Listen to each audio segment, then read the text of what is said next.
সবাইকে আন্তরিকভাবে শুভেচ্ছা অভিনন্দন। আজকে একটি বিষয় নিয়ে আপনাদের সাথে আলোচনা করব, সেটা হচ্ছে বিল অফ লেডিং। বিল অফ লেডিংটা হচ্ছে শিপমেন্টের ক্ষেত্রে বিল অফ লেডিংটা খুব গুরুত্বপূর্ণ। কারণ একটি গার্মেন্টস তৈরি করার পর গার্মেন্টসটাকে শিপমেন্ট করার জন্য বিভিন্ন ধরনের ডকুমেন্টস প্রয়োজন হয়ে থাকে। এর মধ্যে একটি হচ্ছে বিল অফ লেডিং। বিল অফ লেডিংটাকে আমরা একটু লক্ষ্য করি। বিল অফ লেডিং হচ্ছে শিপমেন্ট ডকুমেন্ট যা গার্মেন্টস এক্সপোর্ট করার জন্য এটি ব্যবহৃত হয়ে থাকে। একটি পণ্য পরিবহনের সময় এই শিপিং কোম্পানি দ্বারা এটি ইস্যু করা হয়।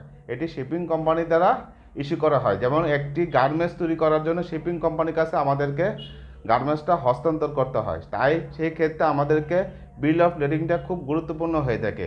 বিল অফ লেডিংয়ে আসলে কী কী কাজ করা হয়ে থাকে সেটা একটু লক্ষ্য করি। সেটি হচ্ছে তিনটা মূল বিষয়ের উপর ভিত্তি করে বিল অফ লেডিংটা তৈরি হয়ে থাকে। একটা হচ্ছে evidence of the contract caring, মানে একটি গার্মেন্টসের যে তৈরি হওয়ার পর যে চুক্তিতে আমাদেরকে শিপমেন্ট করতে হবে, যে পোর্টে আমরা গার্মেন্টসটা পাঠাবো, সেটি একটি চুক্তি বা প্রমাণ আমাদেরকে রাখতে হয়। আরেকটা হলো রিসিভ অফ গুডস, অর্থাৎ পণ্য রসিদ সংগ্রহ।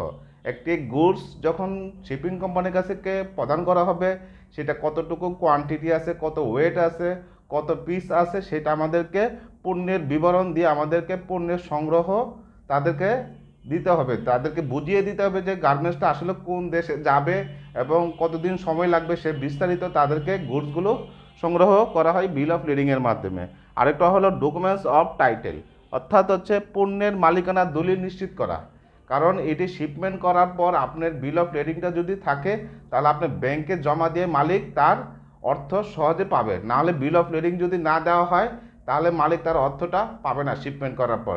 তাই এইসব নিয়মের উপর ভিত্তি করে আমাদেরকে বিল অফ লেডিংটা তৈরি করতে হয়। ধন্যবাদ।